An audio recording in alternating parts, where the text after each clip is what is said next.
Okay, We'll call the meeting to order. Roll call, please. Mike Wiggins. Pat King. Here. Brian Steindorf. Here. Here. Thank you. Next, we'll go to number 2, approval of the agenda. Is there a motion to approve the agenda? Ron will make a motion. We approve the agenda. We have a motion by Ron to approve it. Is there a second?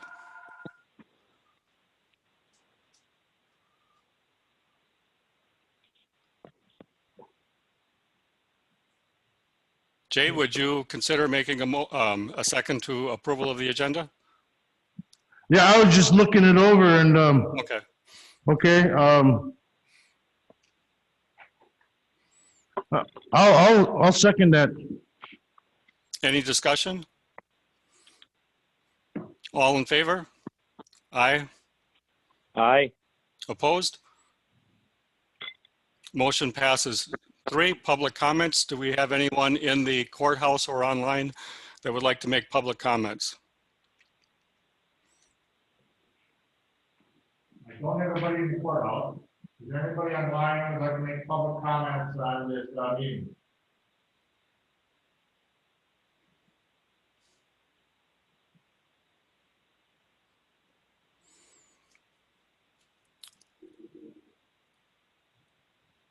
Anyone interested in making public comments related to this meeting? This is Commissioner Berlin. I got to throw a question up there with regards to item number 9. Go ahead. Oh, well, if you want to make a comment, you could, but we shouldn't respond during public comments. But go ahead and make your comment. Well, I don't understand why Enbridge's scheduled update is on this agenda and not the county board agenda. This is Clark Shorter, County Administrator for Ashland County. It was on the agenda because at our previous County Tribal Relations Committee, this was a topic that they wanted updates on. And so I basically just giving them the public information that's on Enbridge's website concerning the update. So it was asked to be put on the agenda by the committee. Sure. Thank you. Any other public comments? Hearing no more comments, we'll go to number 4, approval of tribal committee minutes from the August 25th, 2020 meeting. I apologize, we did not get the minutes. They basically have somebody who was responsible for the minutes, is quarantined, COVID, and we were not able to access the minutes or find where they were, so I apologize. We do not have minutes to approve from the last meeting. So we'll have to do that at the next meeting. Okay, so then we'll move on to item 5, discussion on medical treatment in the jail. Okay. We're also here.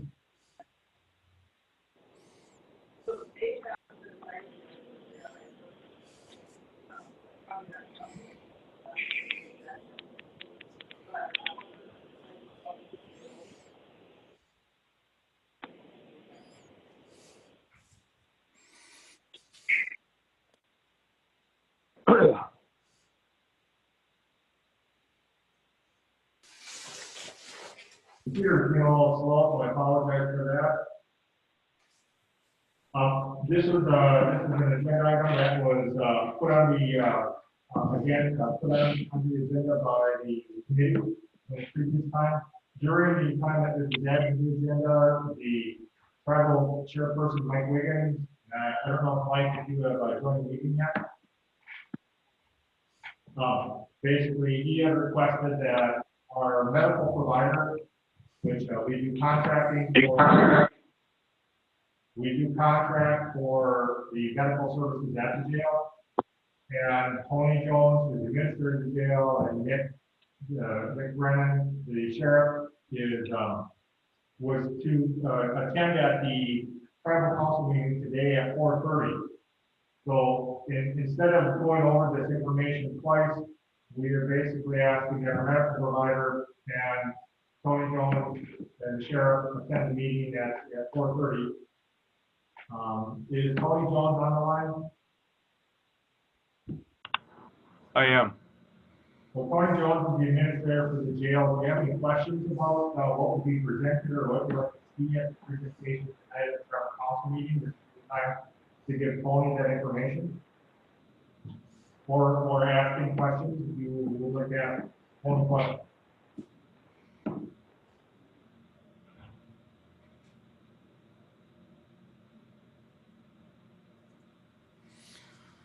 Clark, I'm not sure where your mic is in relation to where you're sitting, but it's difficult to make out some of what you're saying, but I think I heard the gist of it.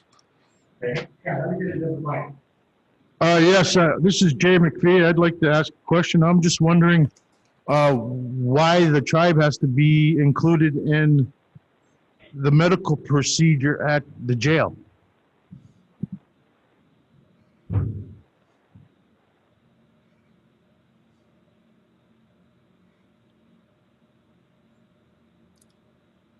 Tony, would you like to answer that question? Yeah, some people came to us and requested that they have an input in our medical stuff. Currently, the tribe isn't involved in our medical.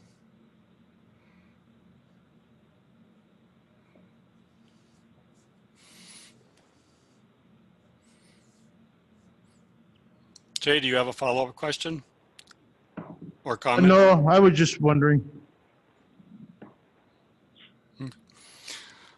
Tony, this is Pat Kinney. Could you, and most of this I'm not familiar with on any level of detail, but could you tell me what happens if you do have a medical issue, in particular the COVID at the moment, in the jail? How do you respond to that with the general population?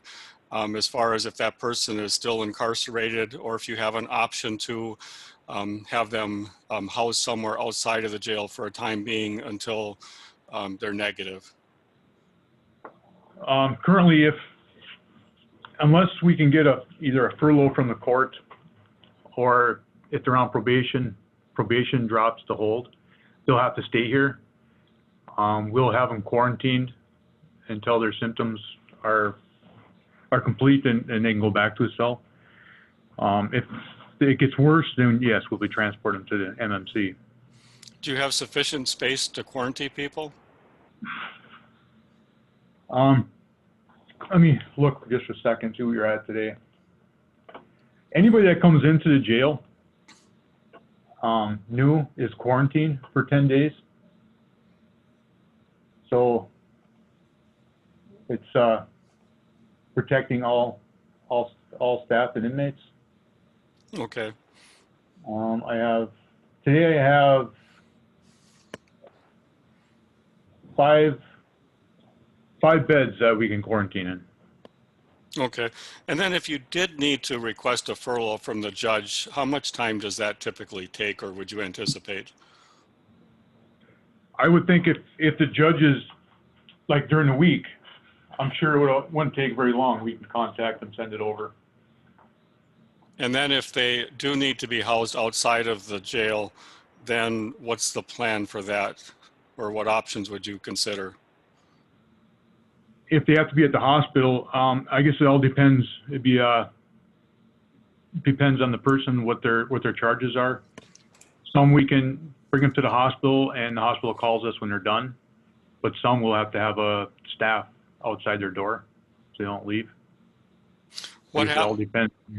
What happens if you have a number of inmates who have who test positive but don't need hospitalization, and now you need literally more space to put everybody, but you do have some that test positive but don't need hospitalization? How would you handle that? We would, right now we have another block that we have used when our quarantine cells are all used. We have to move inmates around to open that block up, and that'll give us an extra 3 beds, or 4 beds rather. So we Okay, have a total of 10 to 13 beds available, as long as nobody else gets booked in their jail. okay. And then I guess one more question. What happens if this whole thing with COVID-19 really just explodes and rather suddenly? Do you have an idea of how you would respond to that in terms of space and dealing with legal issues to keep people separate and safe and working with the county and furloughs if necessary? Yeah, we do furloughs. Reached out to both Bayfield and Iron if this happened, if they would take inmates, and at the moment they couldn't give us a definite answer, but they would do it with what they can. Okay. Does anyone else have questions or comments on this? And I will say we are, the jail has significantly decreased their daily census over the last 8-9 months because we've been trying to have more people be remote monitored, so we don't have as many people in the jail. And so I mean, what's your census today, Tony? Right now we're at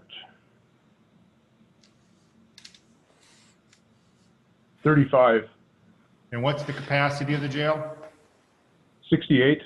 Yeah. So That's if every- yeah. So Ashland County, along with every other county in the state, is doing their best to try to basically, remote monitor people who are not a risk to society, to wreaking havoc on society. We're trying not to keep them in jail if we can at all feasibly help it.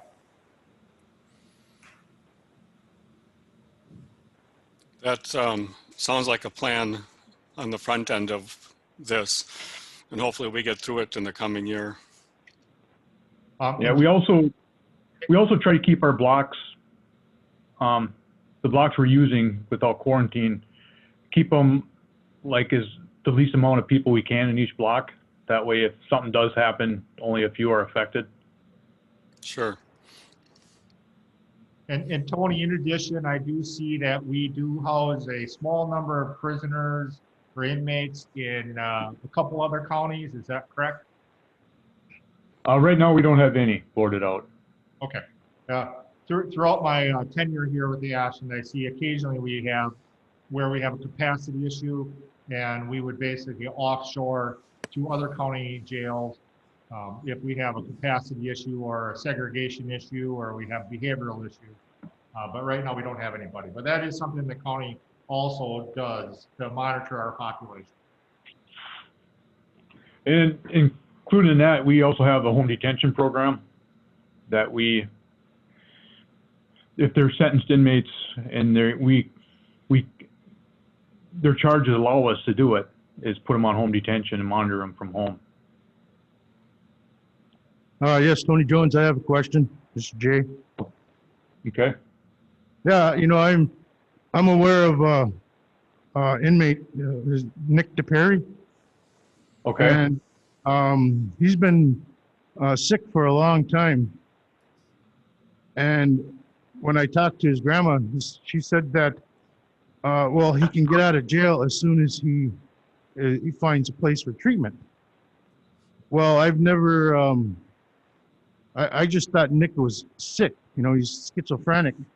I didn't know that he had a drug problem. But they're saying that they'll release him from jail when they can find him treatment facility, but the jail will not assist in his issues that he's been having for many years now. As a matter of fact, from what his grandma says, he's been taken to the emergency room 4 times. And he would be much more comfortable at home. That's just what his grandma says, even though she did call the police on him. But he was just, from what she said, he was out of his medication. And then when the police showed up, then a lot of different things happened. And well, he's still in jail, and they're saying, well, when we find a treatment place for him. Well, his treatment is at home by his grandmother where where he knows he's safe. He has, underlying conditions that are, that you can't diagnose him with, that he's been diagnosed with by a doctor. And I'm wondering why he cannot be released to his Well, I can't, grandmother's. because of HIPAA, I can't get into the medical stuff. He's being held here on a probation hold. So until probation drops his hold, he has to stay here. And he's also here on a cash bail. So if probation does cancel their hold, he has to pay the cash bail in order to get out. Well, this kind of goes against what you were just talking about, how you're trying to have as less people in the jail as you possibly can. So you're putting him at risk. Well, probably he shouldn't have been, in jail in the first place. Because as far as he wasn't wanted when his grandmother called for him to get picked up. Not the last time he was picked up, he actually came in and turned himself in because he missed a court date. The court had put a warrant out for him. When he came in, everything was good. We placed him in a quarantine cell. And one of the staff went to see how we can get his medication. They opened the door up to talk with him, and he shoved that staff member over the table, and she got hurt. Not bad, but she got hurt. So now instead of having just the failure to go to court, he also has the battery to a staff member, and probation put the hold on him for that battery. And I just want to remind the group, regardless if we're talking about COVID or other medical issues, this meeting is being recorded. And I would not appreciate my medical history being recorded on a YouTube channel and posted online. So I might, keep your questions to a more generic fashion, off the meeting.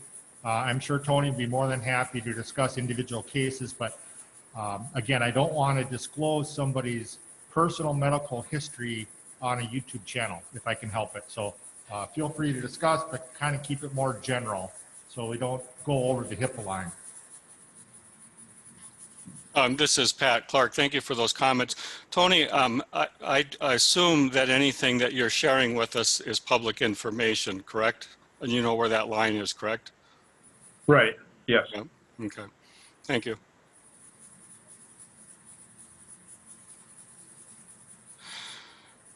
Jay, do you have any other comments in general related to the topic that you? Oh, no, I'm just, very concerned about this young man that's being held where they're saying they'll release him to a treatment facility. But until then, he's got to stay in jail. And, his treatment facility is at his grandmother's house where he feels safe. I think what they're trying to do is trying to make it like he's a drug addict, and that's why all this has gone on, but it's not. There's a lot of things that are in the mix here that I think people should be aware of before, trying to cast a decision on this young man that, he's, I know him personally. He's a very kind young man. Every day I work, I check on him. I go and have a conversation with him just to see where he's at. And it seems like he's doing well. You may not believe that, but it does. It seems like he's doing well. So Tony, this is Pat. I'll make this a broad question. How do we, and again, I am not the expert on any of this, and there's most of all of this I don't know a lot of background on. But I taught at WITC, and I've had a lot of students who've had brushes with the law, incarcerated, etc. And one of the things that I've come to realize is that when people have legal issues, get incarcerated, have various types of problems, etc. I know on the one hand, law enforcement and the judicial system have tasks that they have to do and boundaries they have to follow, and rules and laws, etc. But at the same time, it seems like whatever punishment there is, in many cases does considerable harm, not just for that individual, but their social safety network. And then ultimately for people that pay taxes to fund all of this, it just seems like there's a lot of things that don't work out as well as we would hope or like. And so are there ways that you can take situations where, you know, something happened and now we're in a situation where it just seems like it's gotten to be more difficult, onerous, expensive, and maybe not working for the individual or society as well as we would like, so that you can say, okay, here's where we're at with something, and can we have a conversation with whoever this may involve and try to move from where we're at to somewhere better? Or are we so, in many cases, rule bound that we end up with situations that just become difficult and really don't seem to serve the individual, their support network, family, and society as a whole? How do we address situations like that where we seem to be in a pickle and have a hard time getting out of it? Well, we do have several programs. We have the Wellness Court, the TAD, which I think Officer Grubasek is on to talk about his program. As far as after they're sentenced, and unless they have a crime that they battered somebody and that victim does not want that person on a monitor, or a violent felony that we won't put on monitor, we do an assessment with the individual and find out what their needs are. And we agree with the person that in order for them to serve their time on monitor, they have to treat that any negative parts of their assessment. Be it if it's alcohol that's getting them in trouble, they have to do alcohol counseling. If it's drugs, they have to do drug counseling. If it's behavioral, they have to go to behavioral counseling in order to keep those people from coming back again. For the most part, the jail staff are the biggest cheerleaders of the people that we notice that really want to change and not come back. Are there gaps in the system? And when I say system, I mean everything that involved here, not just the Sheriff's Department, but the county, society as a whole, et cetera, that you would like to see changed or consider seeing some change, so that as you work with people, that there's more opportunity to make things better, not just for them, but society as a whole? What I see from people that keep coming back is once they're in here for a while, you can see that they really want to do well. They don't want to come back in here. And they get released, and because we're from a small area, eventually they get back to the same crew that they were with before they come in. And then the same rotation happens. I think if there's a positive influence in the community where the people go and do the positive things instead of going back to their same routine, it may keep a few more out.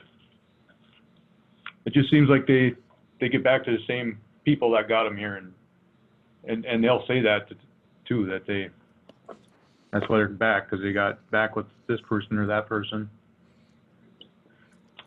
I've heard that many times from the students that I've had that have had brushes with the law. They all know that they've got to find more positive influences. So I guess one of the messages for that, then, for the county board, but others in the community, is we need to put time, effort, and resources into finding ways for people to have more positive things to do and influences when they're out. So some of what's going on at Bad River, one that I really like is the gardening there. I do a lot of that, and so I know that that's a positive thing for people for a lot of good reasons. So things like that I think your message is that as a society, we need to do more of those things when we're able to. Can I say something? This is Ann Whiting. Yes, go ahead, Ann. So I agree wholeheartedly with that. And I think one of the steps that we need to start taking as a society is that we have to start destigmatizing the disease that so many of the people we work with are fighting. Over 65% of the population, of the jail population, generally has drug dependence. And it's hard for somebody who's new in recovery to want to join in activities with people who they don't know, and completely new. And when you're in recovery, I had it explained to me that you feel completely naked walking into a group of strangers. And I think there's so many different prongs that we need to address so that we can have people be more comfortable going to these other activities. I think gardening is fabulous. I love what Joy is doing. I think that getting back to just real I guess I lost my train of thought there for a moment. I'm just trying to find different activities and find out how we can be more inclusive to people who, and sensitive as people are new in recovery, and understanding that there may be some bumps in the road for those, for people, and how we deal with that, and not making people tell their story time and time again if they don't want to or don't feel comfortable. But trying to get a new identity for themselves is hard enough, as they try to also fight the stigma that's already on them. Sorry, that's. No, thank you. Again. Tony, this is Jay again. I was just wondering, what is the percentage of Native Americans up in jail right now?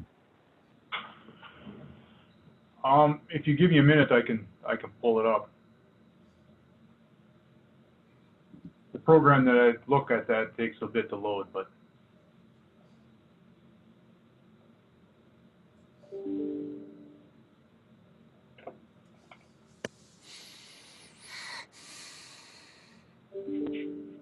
Now, also, Pat, I will say, this is Clark.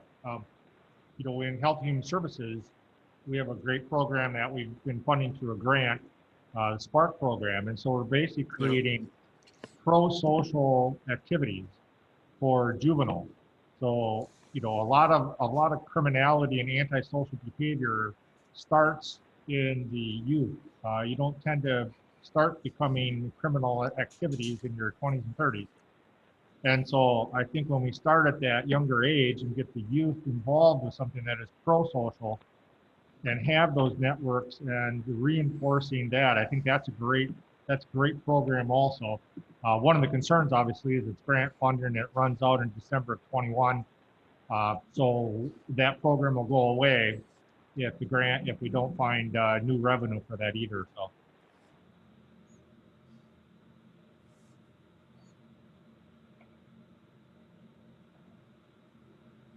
While I wait for Tony here, Clark mentioned the SPARK program. There's in the AADC building in Ashland, they've got an area for skateboards and bikes, etc.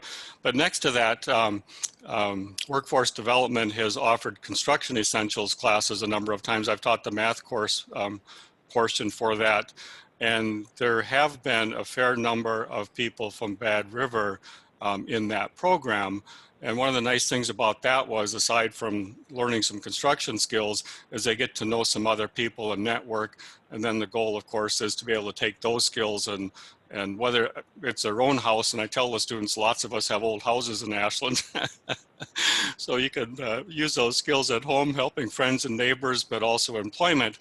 And so it helps them to develop more of a social network that's hopefully a positive influence on them. So that what someone mentioned earlier when they walk into a new group, and mentioned this, you feel like you're naked. but programs like the Construction Essentials help them to develop another network of people to work with. Yeah, could I be recognized? Yes, Laura. Building on what you and Ann have spoken about, you know, I would hope this committee could help with creating some more of these support systems and the opportunities that need to be built and stabilized in order to provide the path for someone to get out of that situation that we keep coming back to. Whether it's finding more places for internships or finding places that are willing to give somebody trial jobs and things. I know we have lots of different diversionary programs that we work with, and we've got all the different remote monitoring and home detention. But if we come back on that other side of that and not only make these kind of support systems for people who are going through the court system, but before they get to that position, those jobs, internships, opportunities, you know, that sense of pride you can get from having something normal, different, whatever is something I hope that can be built through this committee, through this collaboration. And I thank everybody that's on it and everyone that attends it and the work that you all do. Yeah, and obviously in the agenda here, agenda number 8, drug court and criminal justice presentation, the diversionary program. We're touching on a lot of issues, which is why you see Ann, Abby, and Chris here. They'll be giving a presentation and talking about these programs, not only to limit people who are going down a criminal aspect, but also once they are involved with the criminal justice system, how do you keep it from reoccurring, and how can you create diversionary issues? So that will be addressed here on agenda number 8. So this topic was medical treatment in jail. Is there anything else specific to that before we move on then to the next item? So we'll be getting an update after the meeting that will be held later today. So I'd assume the administrator would be sending out an update there and then could give us an update at the next meeting on this. So let's go to the next agenda item then. I have the numbers if you want to. Oh, okay. Go ahead. Today we're at 40% Native American, historically 32%. Okay, thank you.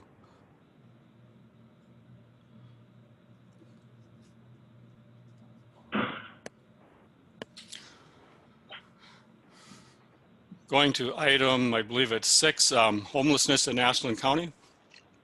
Yeah, this is, Jay had asked to have this put on the agenda. He has a request that we look at some sort of transitional house for people that are coming out of either treatment or jail. Is there a way to develop some sort of housing which would support people who need some sort of structure, but not a full treatment center and an out-of-county placement or out-of-county situation? And so Jay, if you want to speak to that. Well, I was just thinking of all the young people that are getting released from Ashland County are out of treatment, that have a criminal background, but they're not eligible to go through HUD housing because of their restrictions. If there were, something that we could do for the younger people or anybody that's that's that needs a place to reside. Like even with employment or just assisting these people. A lot of them have families. I mean, children. Yeah, so I'm not aware of any program that fits that bill, although one of the things that, as we look forward to a year from now, when hopefully COVID will be in the rearview mirror, I know one of the things that Bad River is using some of the CARES money and the COVID money for is for small, isolated isolation homes.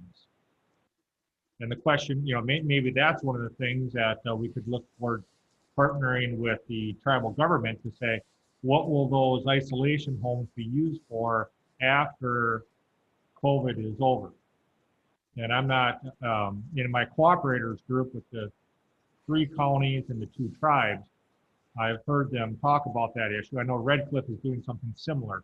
Maybe that might be a resource that could be utilized for people who, I know that wouldn't provide much structure, but it would provide a place to live. If you're trying to get out of a social environment that may, reinforce negative behaviors.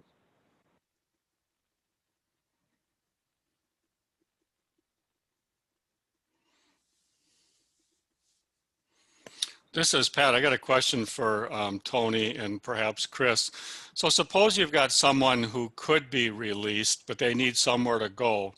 The county obviously has some costs for keeping someone incarcerated. Is there any way that if there was, say, a private household that the county worked with where they had some extra space for a person or 2, if they were willing to take on having someone that got out of jail and then basically have a space for them in that house, use it as transitional housing, so that the county could, instead of saying we're going to spend X dollars to keep them in jail each day, use some or all of that to support transitional housing in a private home where the county would make sure that the situation works for both the county and that individual. Is that a possibility to consider? Tony can weigh in on this because, like I say, I'm not an expert at this either, Pat. But the money that we spend and budget for the jail is a static number. We don't decrease. We're not decreasing the cost of running a jail because somebody leaves the jail. If that makes sense. The only thing that would change is maybe you might have. Instead of 34 meals, you might have 33 meals. I don't know if there would be any savings there or not, but we don't really have any staff savings by releasing somebody from jail. We still have to staff the jail. Would that be a correct assumption, Tony? Yeah, that's correct. If someone's eligible for monitor, they usually find a spot. I mean, we vet that spot, and there's a few places. There's a few places around town we will not allow anybody to go that we know there's known problems there. But usually they find an alternate place to go. So regarding this agenda, the places that you're talking about where people go, is that what you would consider transitional housing? For some, it's usually a family member or brother or sister or parents that they go to. Okay. Someone could be a friend. But we do vet that residence and make sure that it's not a problem because we don't want to put them up for failure either. Sure.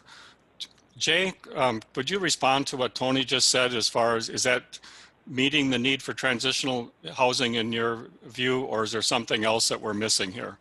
Well, I think that's one of the problems with transitional housing is, right away putting them back at their parents' house or the brothers and sisters' house because it's not fixing nothing. It's, it's adding. It's, what you got to do is you got to get them away from people that are going to enable them. And that's where, that's a problem. It's been a problem forever. Tony, what are your thoughts on what you said earlier and then with Jay's concerns? Like I say, we do vet the residents. I mean, if we think that it's going to cause a problem for the person to succeed on the monitor, we will have them find a different or alternative location to go to.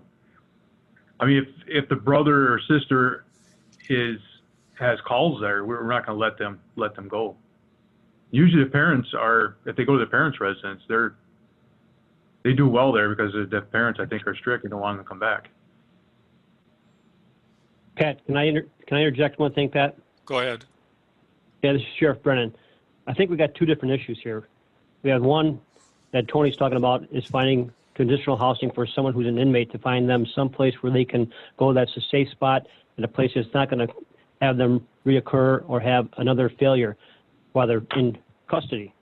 The second thing that Jay, I believe, is talking about is once they're not in custody, they've been released, they are free to go out in the world as they see fit. We have no control over what they do. That's where the transitional housing has to come in from the community, from either the county, the tribal, the state, wherever, but there has to be some kind of support system out there. We give them all the support we can while they're incarcerated.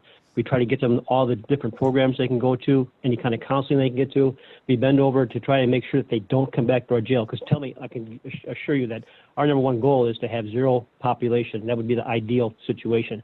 We do not want to have people in our jail. We want to try to get them alternate housing. We know that they shouldn't be in jail.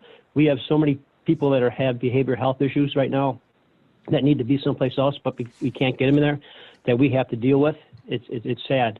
So we would support any type of a transitional housing type thing to be able to make it so they do not come back to our facility. Our goal is zero incarceration. So, but I think there's two separate issues on transitional housing. Number one is what we can do to try and find them a safe spot to get them out of jail while they're in custody and while they're still serving a sentence. And then once they've already released from their sentence and they're out on their own in the world, that's where they need to have the support system from the community. That's just my 2 cents. Are you aware of any transitional housing in Ashland County? I believe that the state has the transitional housing, but that's for people that are coming out of prison.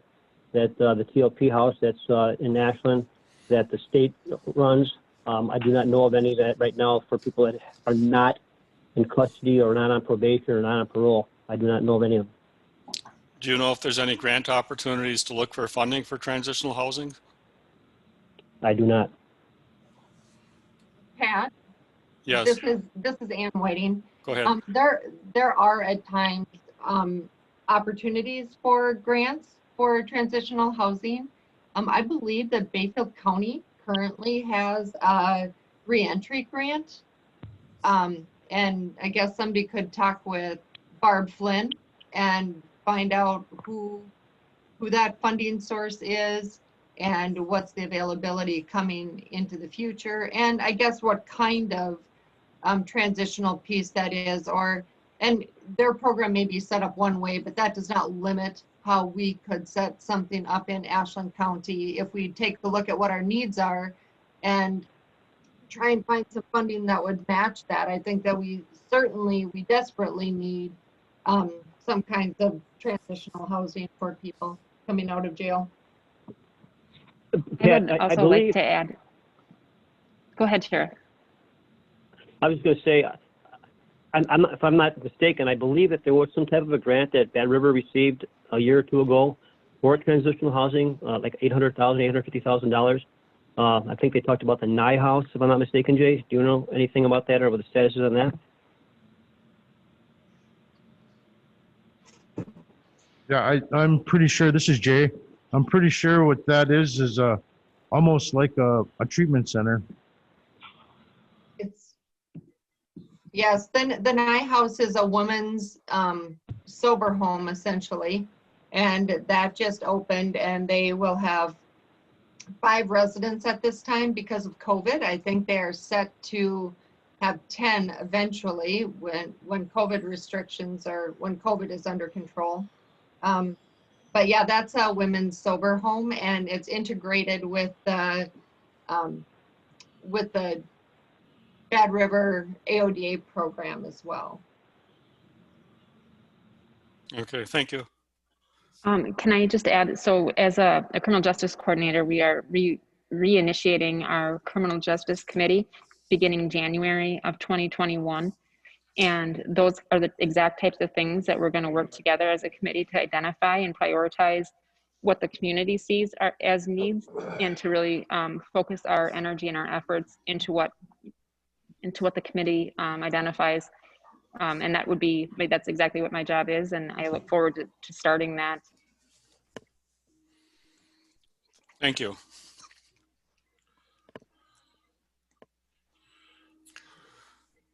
So I guess I'll ask the administrator. So we've got some input and some comments here. you're going to have a meeting later today where some of this may be discussed. And then could you, along with those from the Sheriff's Department, give us an update on the efforts to work on this and then what this committee could engage in to support those efforts? Yeah, the meeting, the agenda item for the Bad River Tribal Council is specifically geared towards medical treatment in jail. And we're going to have the medical provider there talking about, because we contract that service out. And it will be a dialogue about that issue. The housing issue, I think Abby hit it on the nose, where I think, the Criminal Justice Coordinating Council, that's a big issue for them. And that's one of the goals that department works on. And so we'll continually work with Abby on that issue in the Criminal Justice Coordinating Council. Is there some overlap between the medical treatment in jail and coming back to what if someone's in jail and they need a certain level of medical care? Are there instances where that person could be released out on a monitor if there was sufficient housing and they were able to get medical treatment? In other words, is a lack of transitional housing in any way sometimes related to when someone can get released? So the housing along with the necessary medical treatment in that housing. Sheriff? We haven't come. Sorry. Go ahead.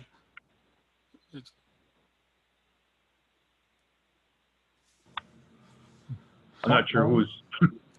Tony, could you speak to that? Yeah, if there's a medical issue and they're sentenced, we try to get them out on monitor as soon as we can. We haven't had a problem with finding housing or finding them someplace to go. Okay. What it all comes down to is the reason why they're in here. I mean, if it's a probation hold, in the past we contact probation to see if they would allow or drop the hold. Some instances they would. And the same with the court to see if depends on how much bail it is, if they can pay the bail. But yeah, sentenced people, we try to get them out as fast as we can. Okay, thank you. Anything else on this topic?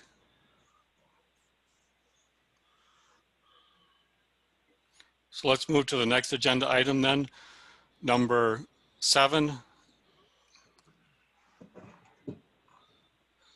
Safe protesting in Ashland County. I'm sorry, we're gonna safe protesting in a pandemic. Yeah, so this item basically was brought to us from the cooperators meeting, which we run between, again, the 3 counties and the 2 tribes. One of the concerns was we developed this in September, October, thinking if the election happened, how would you basically review guidelines to say citizens have the fullest extent to protest and let their voices be heard, but also we want to make sure that we're not exacerbating a pandemic situation. And where's the flyer go? Oh, I thought I had the flyer on there. That's a mistake. Let's see.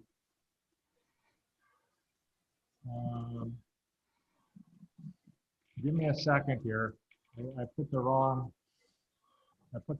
thing into the folder here. Basically, there wasn't any. There basically was just if the committee had any feedback, because now that the election's over and we didn't really have any protests, that doesn't mean that in the future we won't have some sort of future protests. We just want to make sure that this committee is aware if there's any feedback that we should have on this flyer, that we get that incorporated in there, because what we want to do is have something in the wings, something that we can pull out to say, hey, there's going to be a protest. Let's make sure everybody's protesting safely during a pandemic. And that's this item here.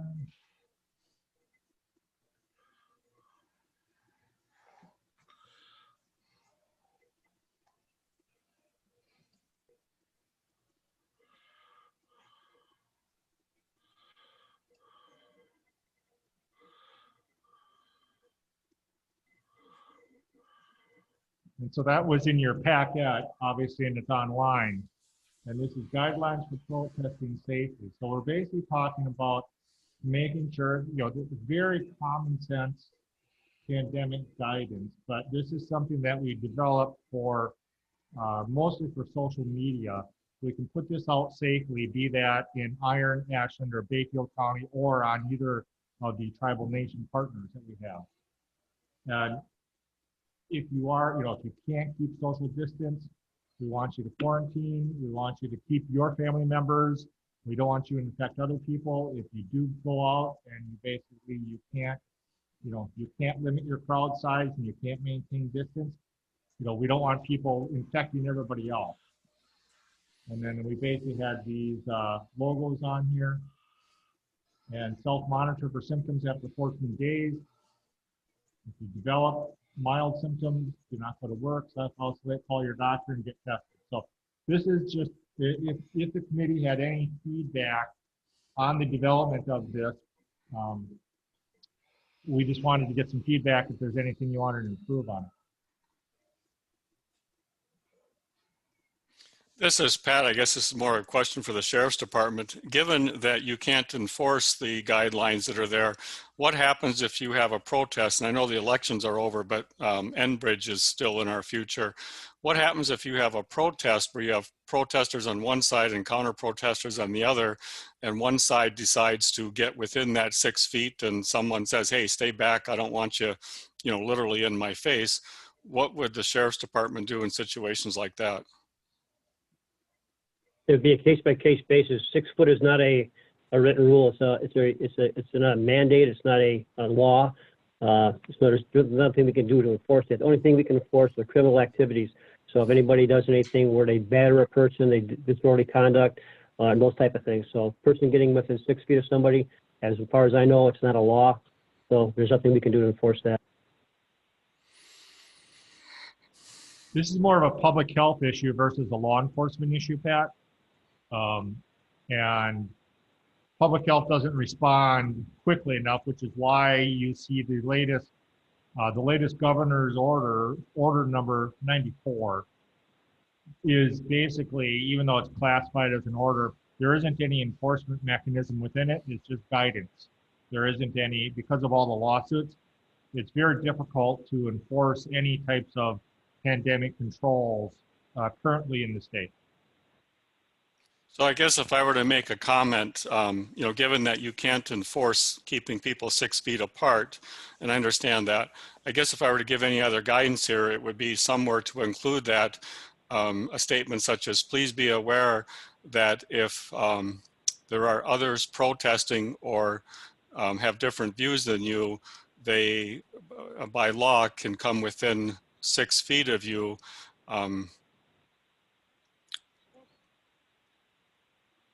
Even though you're suggesting that people keep a distance of 6 feet, there's no legal way if you're out in public to keep others 6 feet from you if they decide they want to get close to you. Just so that people know that that's a possibility and the law isn't going to be able to keep people 6 feet apart if someone gets right in your face with a different view. Yeah. Okay. Any other comment? Yeah, I think we've all seen those pictures where two people with different views, one with a mask and one without, and they're inches apart. And so that's just a risk you take if you go out and protest. Okay, thank you.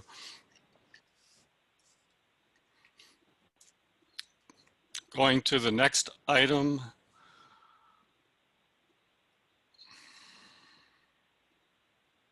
Okay, this item is a verbal presentation unless Ann or Abby or Chris want something up on the screen. So Ann, you did send me all this information here. If you want me to put one of these things up, eventually what we're going to try to do is try to simplify some of the explanations on this so we can make sure we put this information on the website and make it more accessible for our citizens and for the community to be aware of. So I'll let Ann or Abby or Chris start off.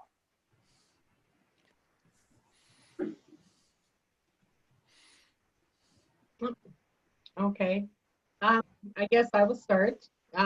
First, thanks for having us come today. I appreciate that, and we'll try and keep our presentation good amount. Can you introduce yourself and your position? Yep. So my name is Ann Whiting, and I am the coordinator for the Ashland County Wellness and Recovery Court. I've been working in the criminal justice system doing specialty courts since 2006.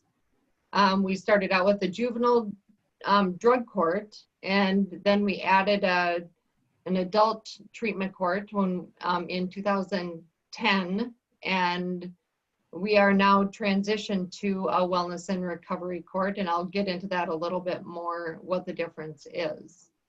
But along with that, I guess I'd also just like to say that we've seen other problems that our court cannot take on. Our court is intended for a high-risk, high-need population, and we would like to have other issues addressed or other criminality levels addressed earlier in the process before they get to a high-risk, high-need, and that's why there are other diversion court or other diversion programs in our county, hoping to get people on a different path again instead of coming down the path where they'd eventually qualify for us. And so those programs we had received a grant from the state for treatment and alternatives grant. And I don't know, Chris or Abby, if you want to talk about that program first, about what those programs are, or if you want me to just keep talking. You can continue and then I'll add on after. Okay. All right, so treatment courts. I would just give you a few stats to start with. 20.2 million American adults have a substance use disorder. That's about 1 in every 10 adults have a substance use disorder. And about 43.6 million, so about 1 in 5, have a mental health problem. And nearly 8 million of these individuals suffer from co-occurring substance use and mental health disorders. And, you know, tragically, people with these disorders are more likely to be incarcerated than treated. And so treatment courts are a special docket in the court system where we work with, where we employ a holistic approach that goes beyond just simply treating substance use disorder. And we take a holistic approach that work on education, employment, housing, financial stability, promote family reunification. This helps to reduce foster care placements and increase the rate of mothers with substance use disorders delivering drug-free babies.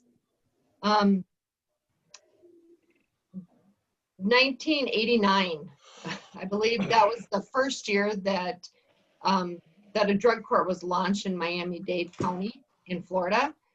And they have proven to be the best way of addressing people with substance use disorder and keeping them out of the jail system, out of the criminal justice system. And we do this with providing supervision, structure, evidence-based treatment for both substance use and mental health disorders than incarceration alone. And in order for treatment courts to work, you have to have a big enough carrot and a big enough stick, right? If somebody has only 30 days to sit in jail, that's not generally a big enough motivator for them to want to complete a program that is going to delve into every part of their life, right? When somebody comes into treatment court, we get to know them extremely well. They are monitored very closely by us, by their probation officer.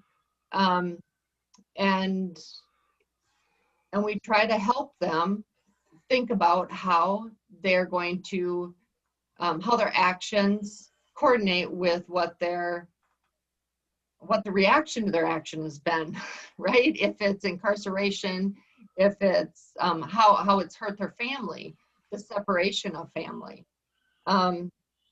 So we work to get individual treatment plans established, and that's with their treatment provider and with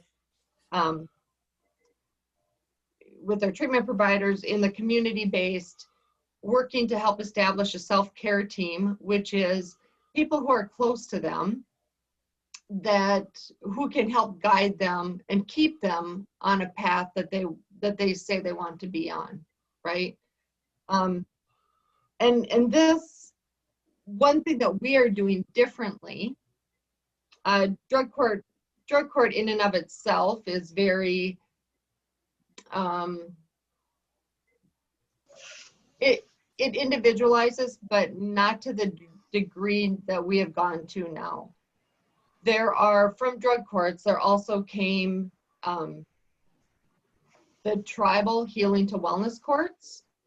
And this, many tribal communities were encountering individuals and families with intergenerational substance abuse issues. And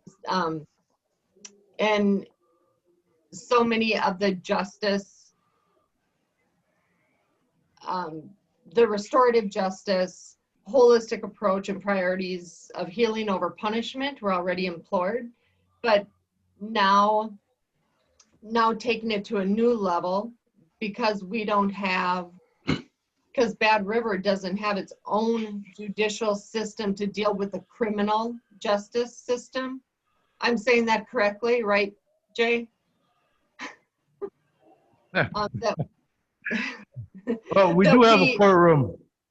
Yeah, yes.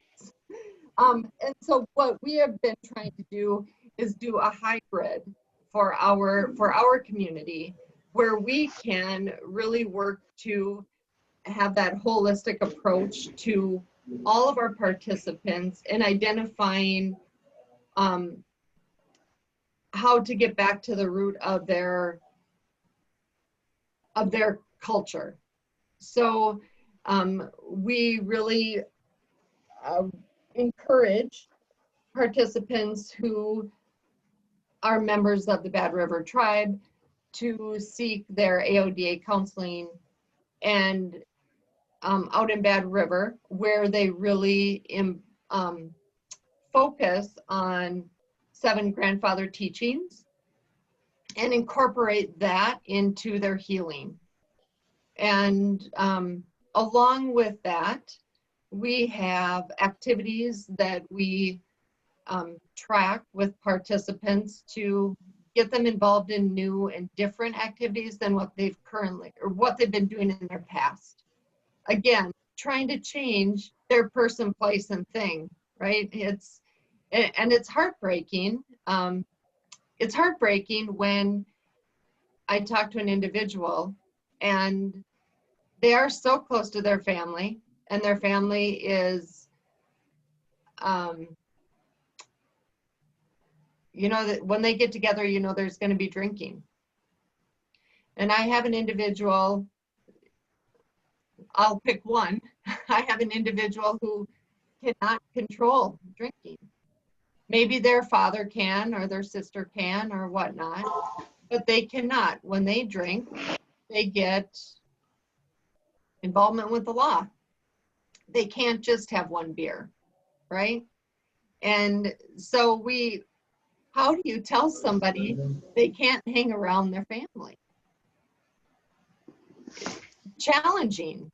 And so, it's finding other members of families. Who can you hang out with? Who can you do this? Does your family understand that when you're there, it would really help you out if drinking wasn't happening? It's very complex and not easy at all. So it's through a lot of working with working with their support systems, working with the treatment providers, working with the community with what other activities. We have a cultural advisor in Bad River for our team. And then we also work with Dylan Jennings has always been extremely helpful to us with either suggesting or talking with people who are in our program to try and get them involved in more cultural activities, which what we see when people get involved in their culture, when people get involved with their spiritual, what is spiritual to them, we see success. So whether that's getting more involved in the church here locally or getting involved in AA or NA, we see that there's more success when it's something deeper than I need to get out of jail. Okay. So our program is a 4-phased model that works with people and has different intensity levels of supervision at each phase. In phase 1, somebody's going to be seen every week. And I think, Clark, in that participant handbook, if you pulled that up, there is a condensed version of our phases that you could pull up. The behavioral matrix? No, just, I think there's just a handbook that I sent you. Right here. Yeah. I am not going to go through each of the details of each phase. I think that's something that you could look at on your own if you'd like to, or if you want to talk to me about it separately, that's great. But just to give you an idea, in phase 1, and I think you can just scroll down until you see it's a colorful chart. Hello, is Gary around? Oh, okay. This is Marty Vitek. When would be a good time to Right catch you, there. would you think?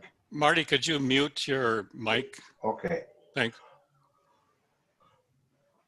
okay. Okay. I'll just try later, thanks. Okay, bye. Okay, here I need to make this bigger so I can see that. But anyway, when somebody first comes into our program, they're automatically on a monitor, whether that's a GPS and an alcohol monitor, that could be, just so that we keep track of where people are and what they're going. It helps dissuade them from going to places where they know they shouldn't be going as well. It gets them in at a reasonable time, and it just kind of is accountability. With that, they meet weekly with the court, and our courts is set up a little differently than how it used to be. As always, we staff every case before court. So we have a group of law enforcement officers, the public defender's office, the district attorney's office, our criminal justice coordinator, our TAD officer, both Allison Spotty Filipczak is our case manager.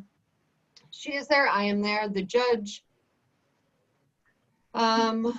said law enforcement, our treatment providers. Am I missing anyone, Chris? There's a large group. DOC. Oh yeah, DOC, that's a pretty big one. Department of Corrections is there.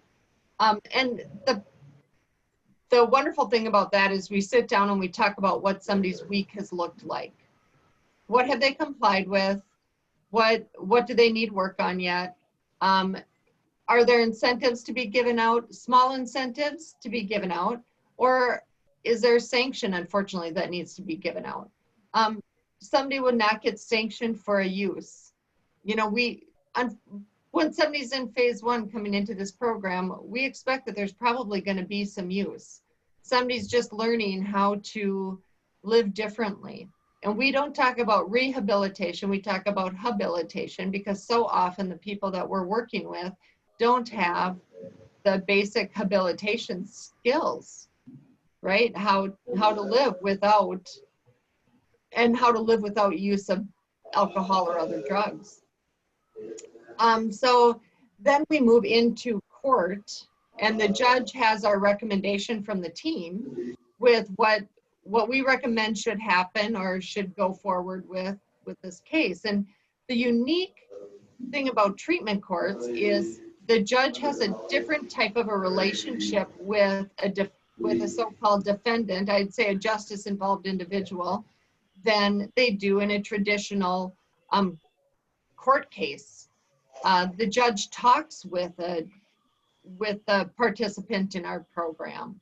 And now, before the pandemic, we had just transitioned to what we would call circle court, where we all sit around the table with participants, the judge, the DA, public defender, and other members of our team sit around a table and have a discussion with participants on how things are going. And, you know, really looking for that conversation and relationships to be formed.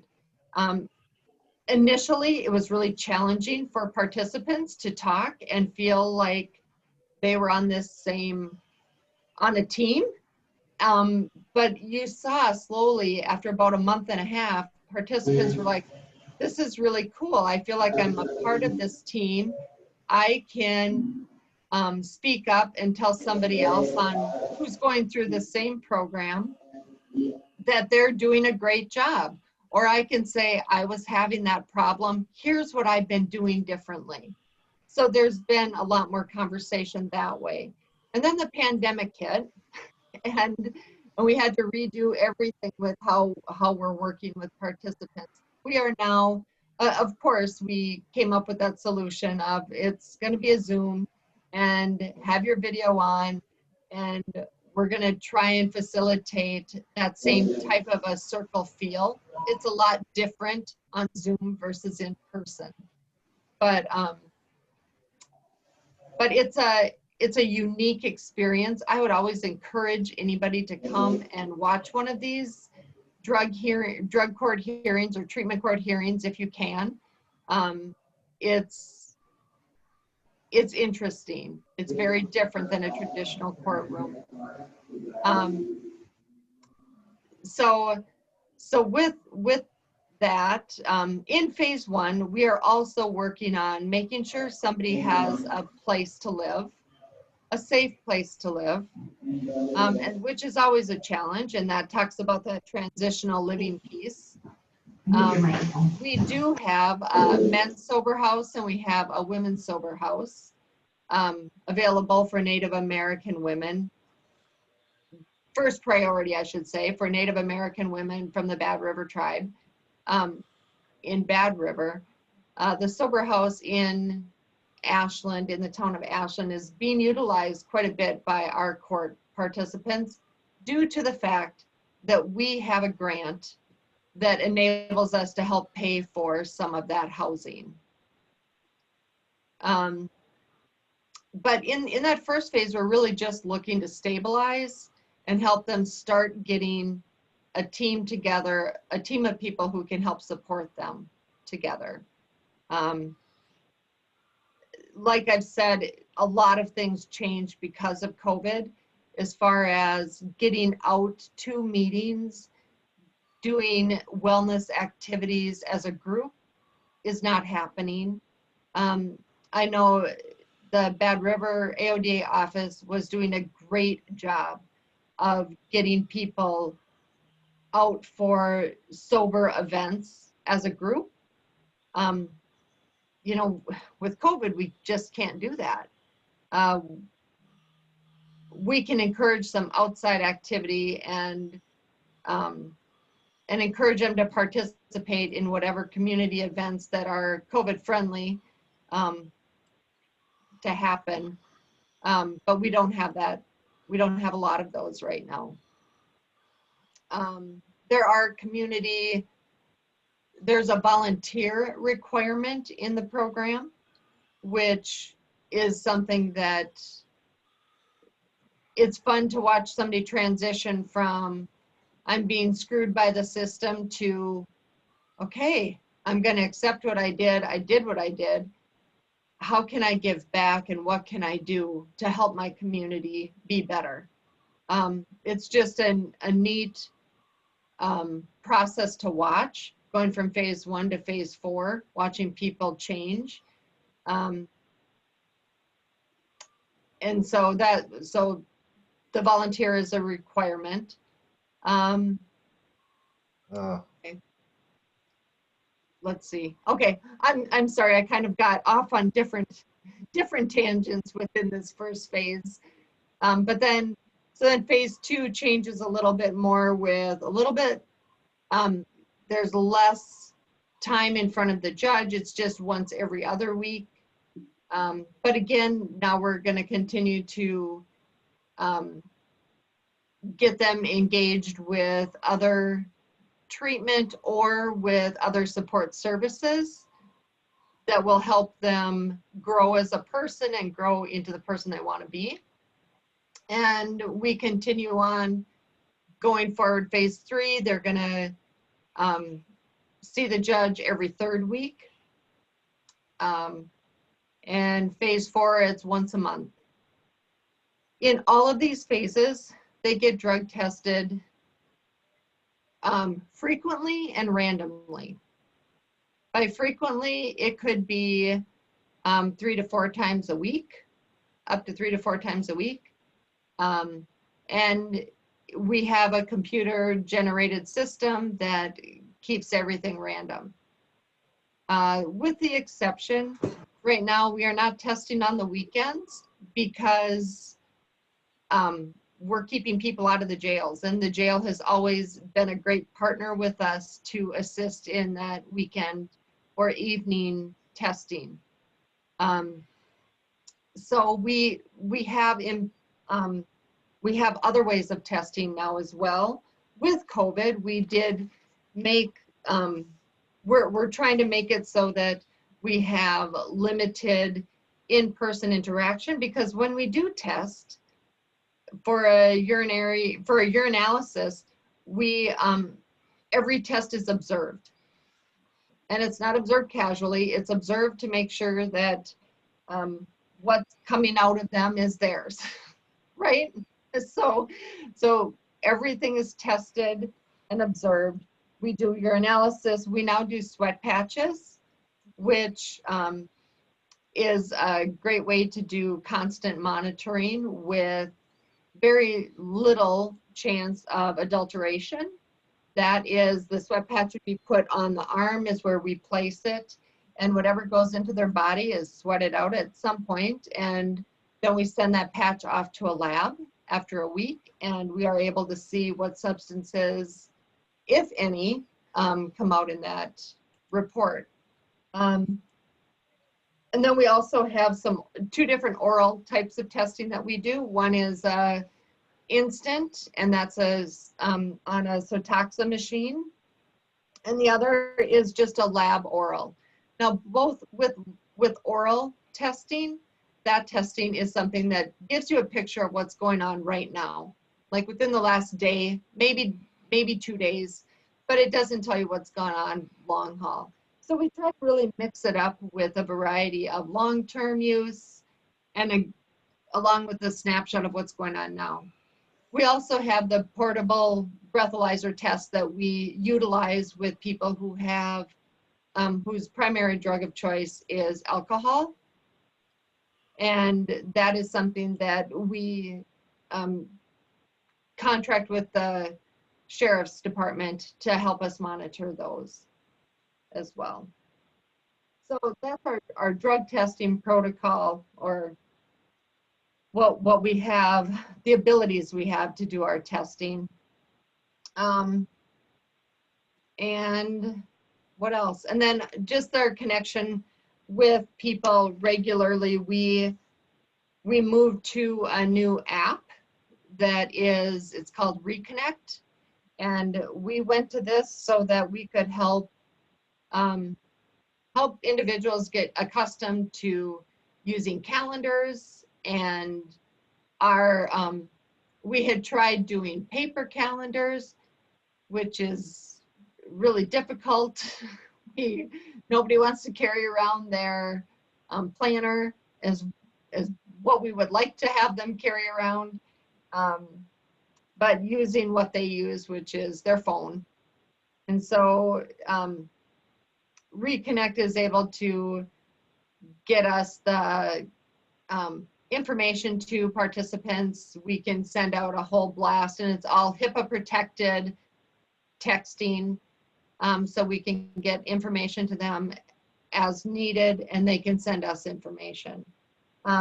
This is something that I started looking at initially, and then Chris and Abby really also found how it could work with them, and Abby wrote,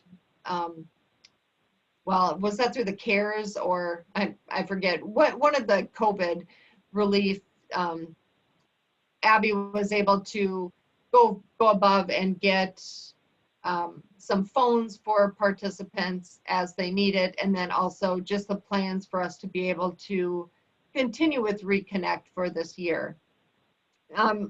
For us, the biggest thing was removing barriers that people have in getting into town or connecting with us. Hey, Anne, can I interrupt here and just point out that another advantage of the Reconnect app was to allow us to respond and maintain consistency throughout the COVID environment and how things change. And that was kind of where the grant came from, but it's a very valuable tool, and hopefully one we can continue to use past the COVID era. Yep, it's been great for us. Thank you, Abby. Also with the treatment court, we do utilize medicated assisted treatment, and we work with the prescribing doctors and with their treatment providers in making sure that that those programs are adhered to. And this, of course, is something with our grant that if someone needs medication assisted treatment, that they are able to get MAT. That's a condition of our grant. So, and then we continue to work with housing leaders in our area. And I guess I'd have more information on that as some opportunities arise. I don't feel comfortable talking about those right now until I have more information or more definite answers on some of the housing. But I just want you all to know that we do see housing as a big issue for the people that we work with, as we also see the lack of residential treatment in our area. We have to send the closest we have for residential treatment is in Rhinelander. That's a long way to go away when you would like to be incorporating family into some programming before they leave a residential facility. That's hard. And then transitioning from treatment, it'd be wonderful to have a halfway house, that continues to work the program that they've just been in, and stepping down to then eventually living without that kind of assisted care or help. But I'm quite sure that I have not talked about everything with treatment courts. I'm willing to answer any questions or talk more on a specific thing if you have questions or comments for me.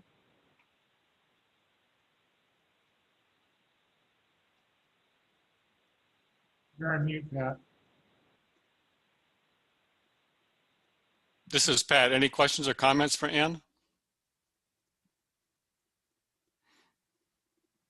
This is Clark. I'll actually make a comment.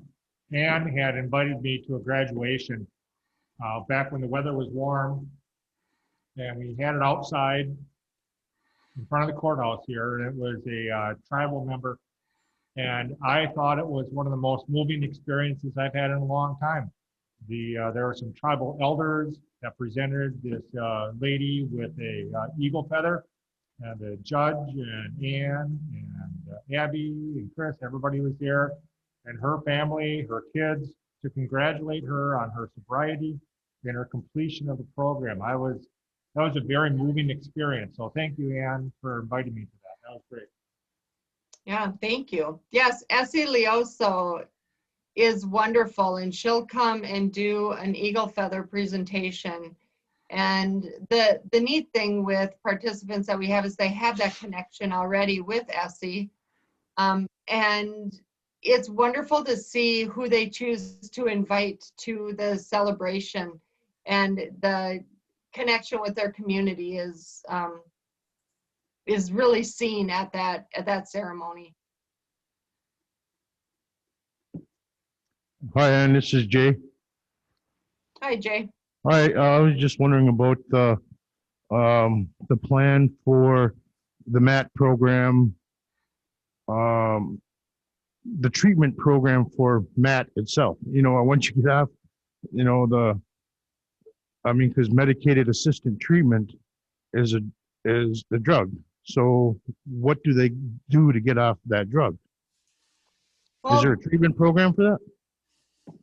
Well, so Jay, the MAT comes from physicians, and you know that is something that some people will get off. So if they have been prescribed, let's just say Suboxone, which is a drug that I think not everybody quite understands. I don't always understand until I really started talking more and more with the providers. Sometimes Suboxone can be tapered off and done. And I think that happens with a lot of people. I think that there are some people that may be on Suboxone or buprenorphine long-term. And I think that really depends on what their treatment provider, their Suboxone provider has planned for them. That is, you know, we don't have say in MAT and whether they should be or should not be prescribed MAT.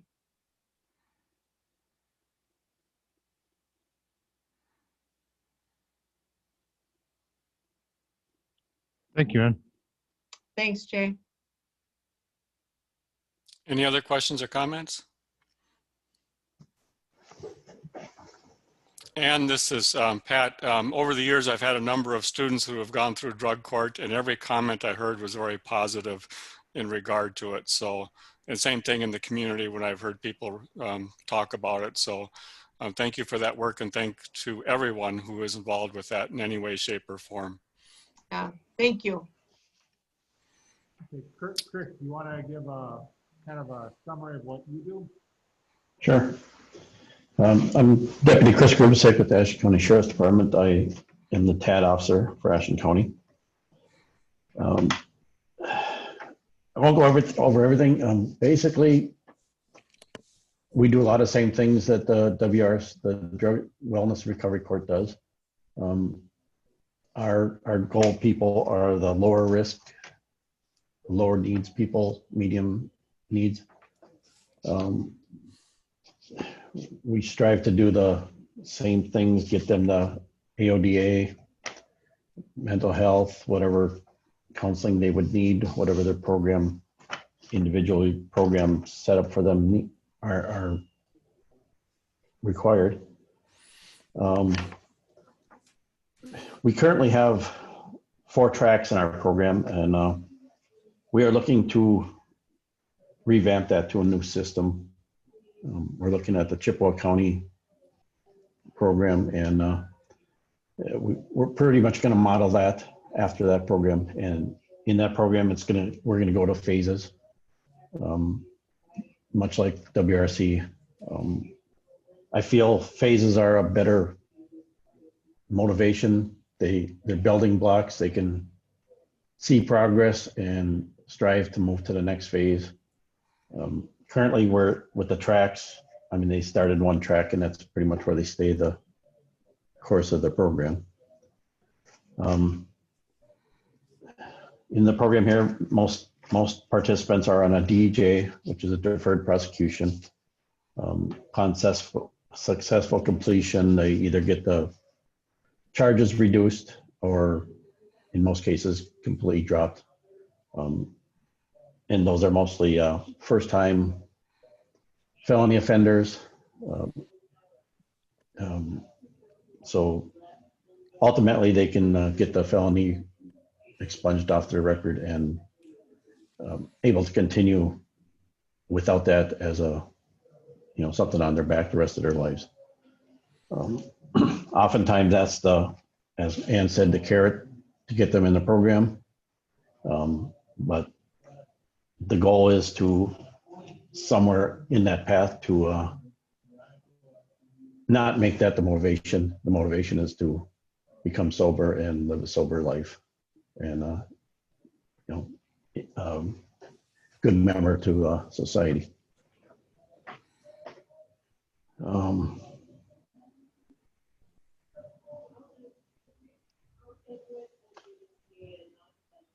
We do work closely with WRC staff. We share the programs, we connect. And I am on their staff as well, as Ann said. And our staff is myself, Abby, Ann, the DA's office. We've added Miranda from DOC and Heidi Brewer from the Public Defender's Office, which they weren't part of till just recently. So we're building our staff, and we do much the same thing. We meet once a week, discuss our people, where they're going, where they should be going, any recommendations and how they're doing. So we plan to continue growing that.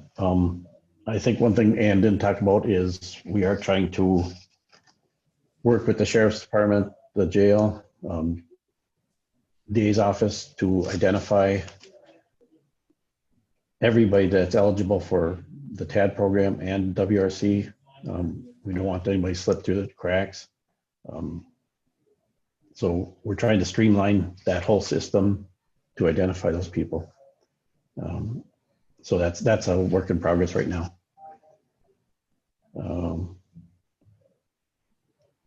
With COVID, it's been difficult getting people, a lot of referrals, so they kind of slip through, or we catch them too late. So we're trying to get them early on.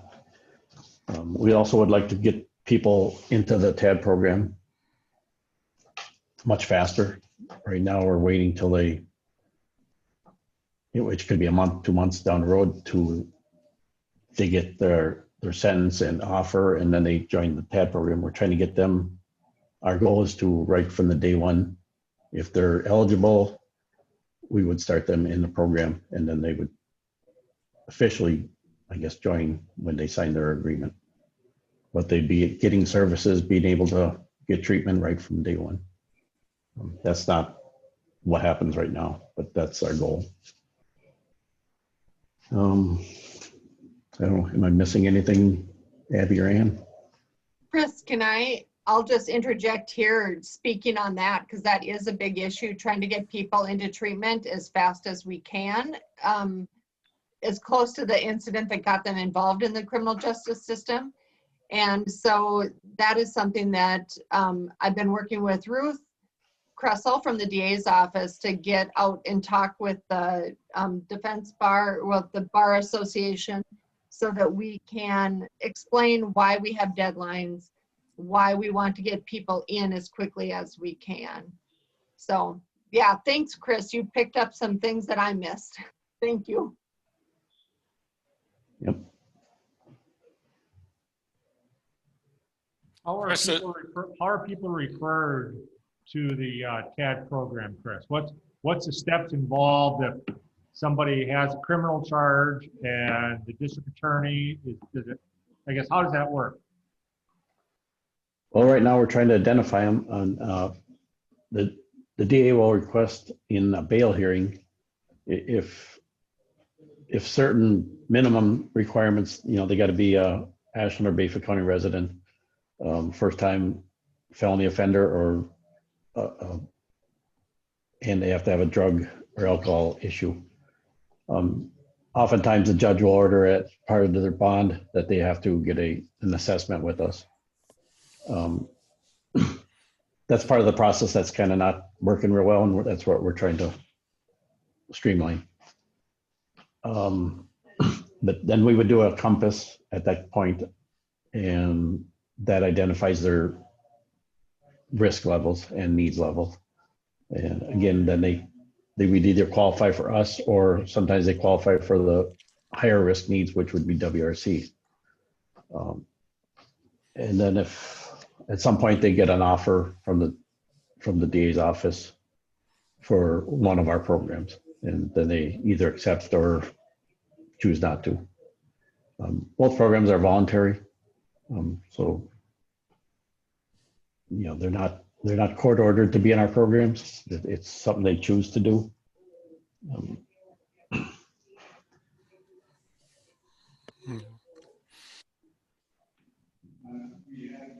Okay, and Abby, how do you fit into this?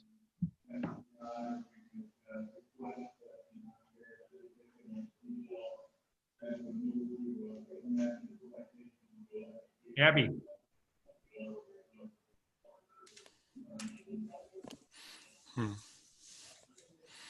She was there a second ago.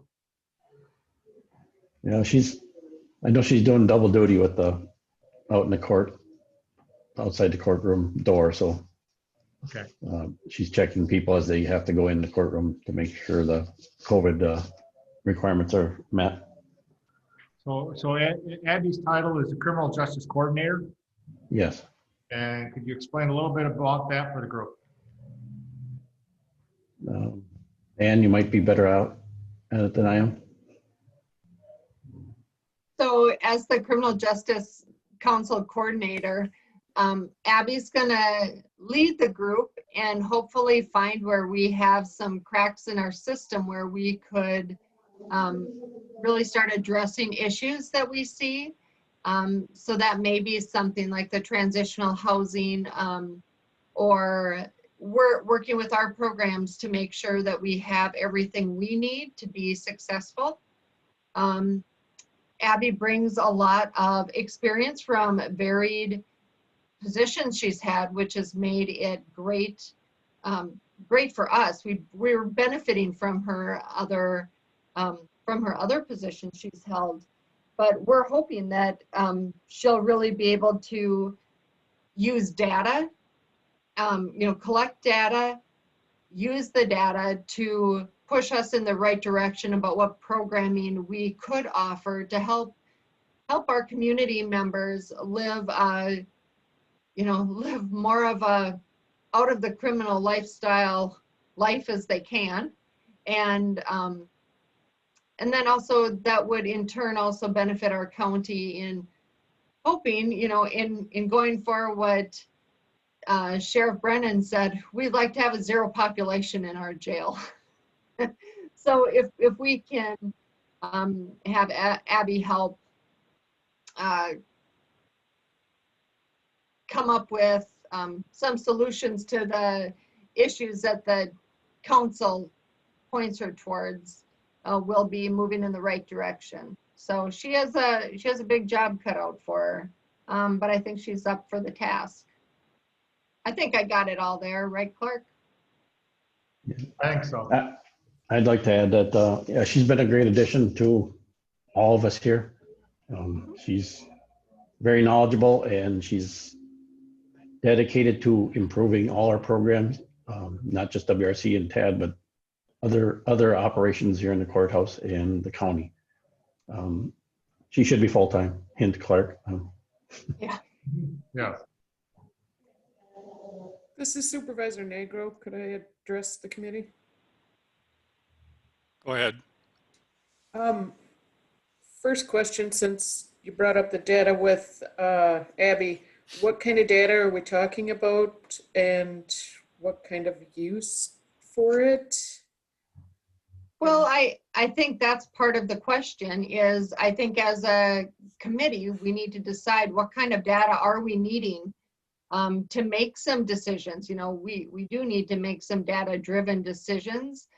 some of that. I don't know how they're going to collect it. That's part of what that committee and what Abby is going to have to determine, in my opinion. That's just my opinion. Okay, is this like, I mean, so there's no real, it's just we're going to start using some kind of data. It's not GIS data for where crimes are going on and trying to figure out spaces for it, or is this just for the court end of it where it's more geared towards, I don't know. Well, I guess, you know, I guess I can't help but think, I guess because I'm in my own little world here, where I start thinking that we use the data, people who are coming through the court system to figure out, so what are common themes we're seeing here?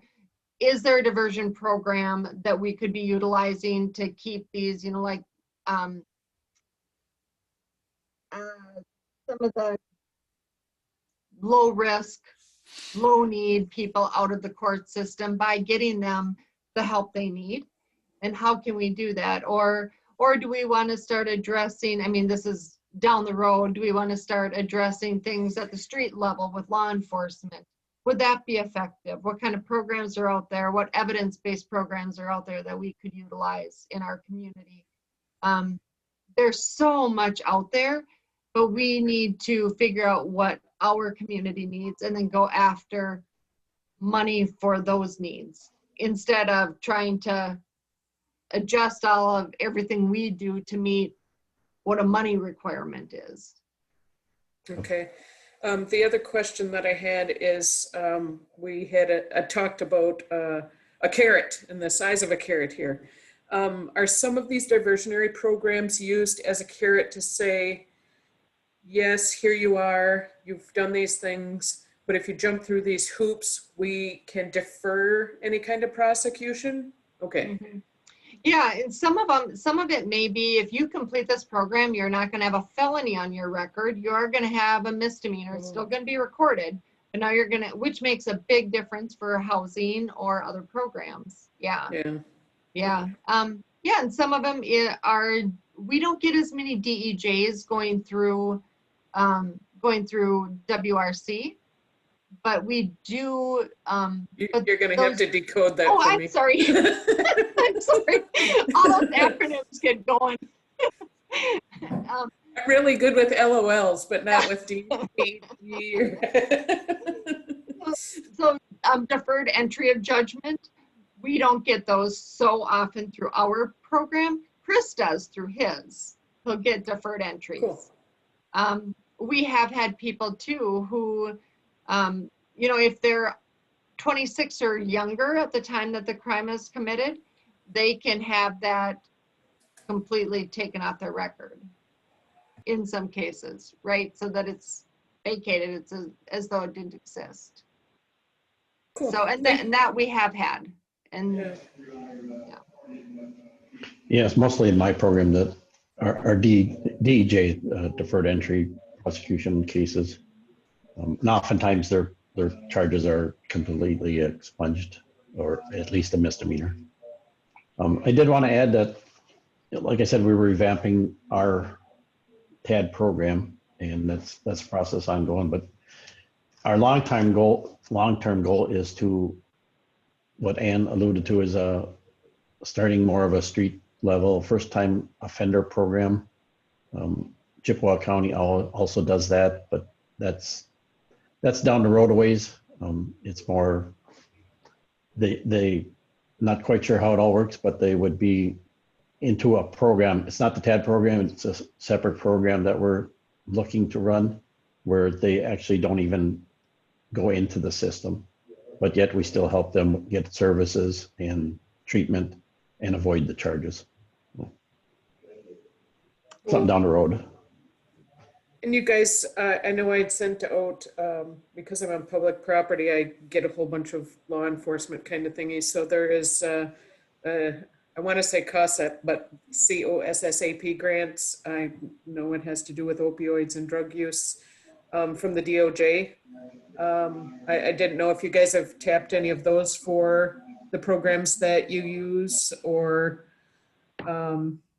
if those maybe on a future level kind of thing, or if I'm just spitballing and it has nothing to do with you guys. I am not familiar with that, but I would love it. What is it? COSSOP? AP. I know I just had the page up and I probably put it away, so, but Okay, I yeah, can if you send, could, oh, comprehensive opioid stimulant and substance abuse program through the Bureau of Justice.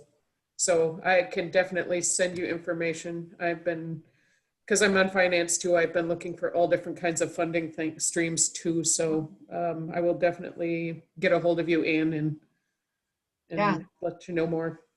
that would be great. Because one of the big things that I also didn't mention is we are completely grant driven.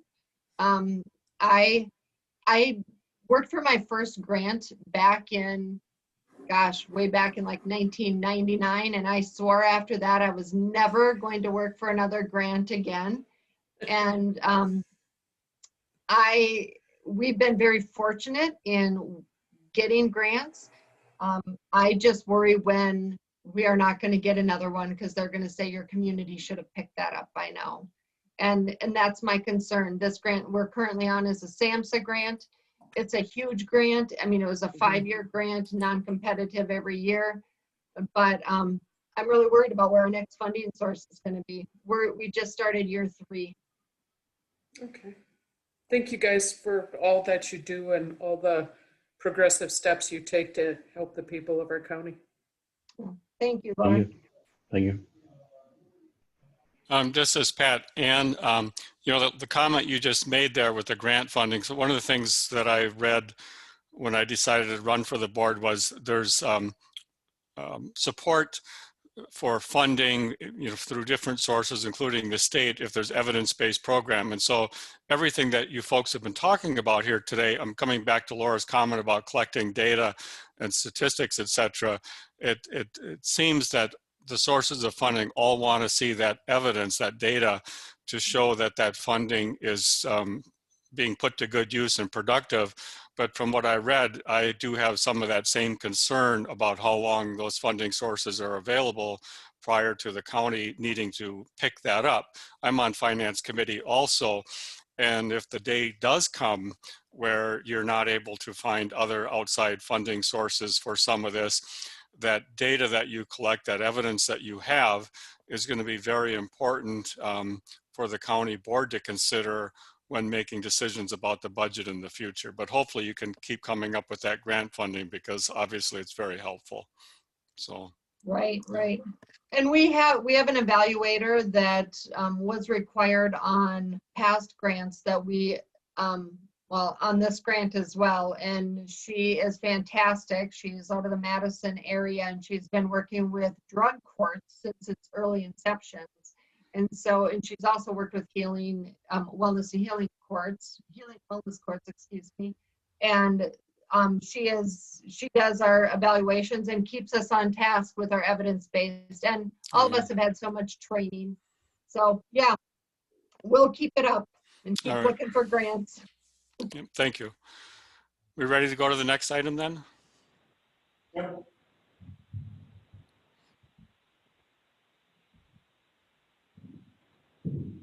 This is just a quick update. It's on the website. The company is basically working with the DNR.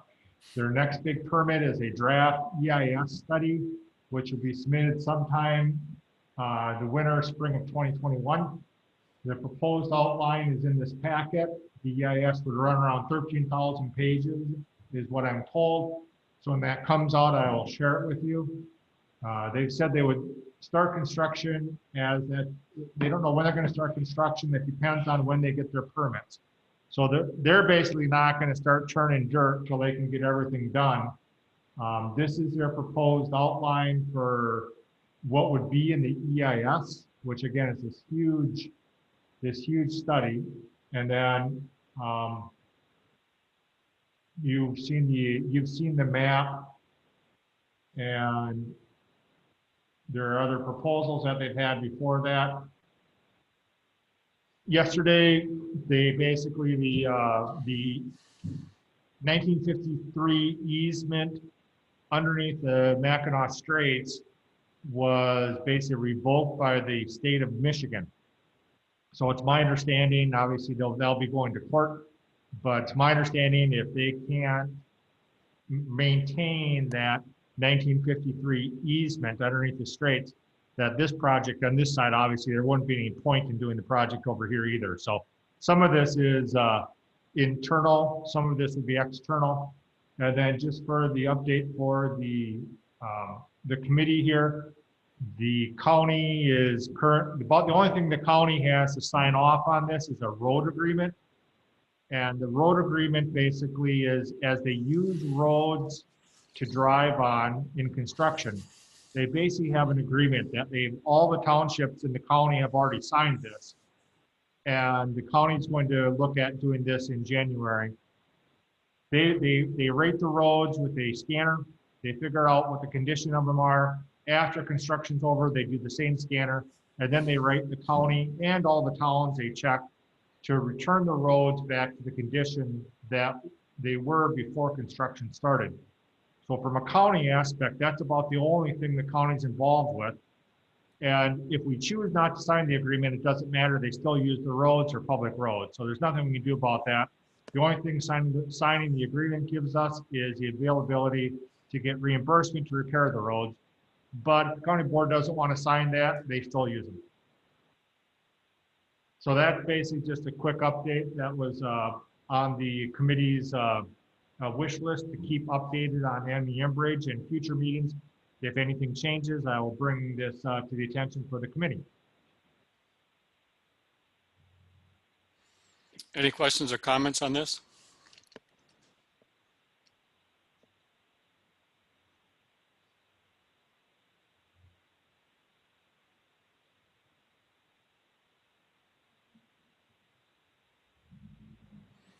Hearing none, then we'll move on.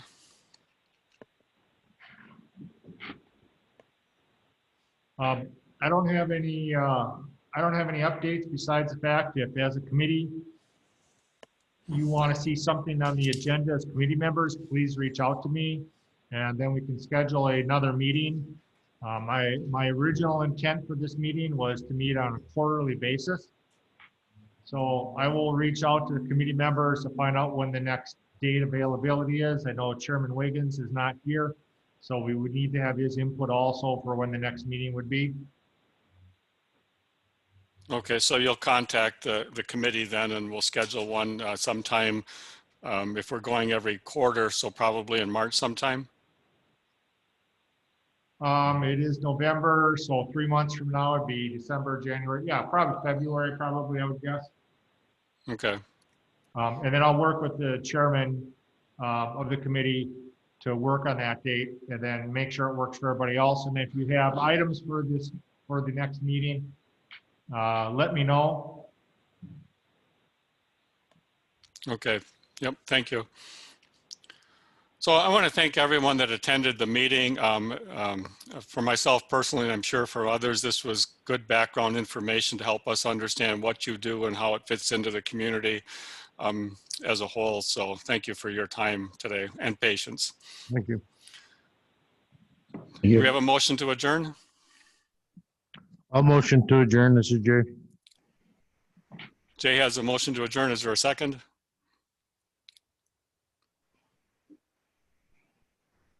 Ron, are you still there? I'll second. Second by Ron Sidner. All in favor? Aye. Aye. Opposed? We're adjourned. Thank you.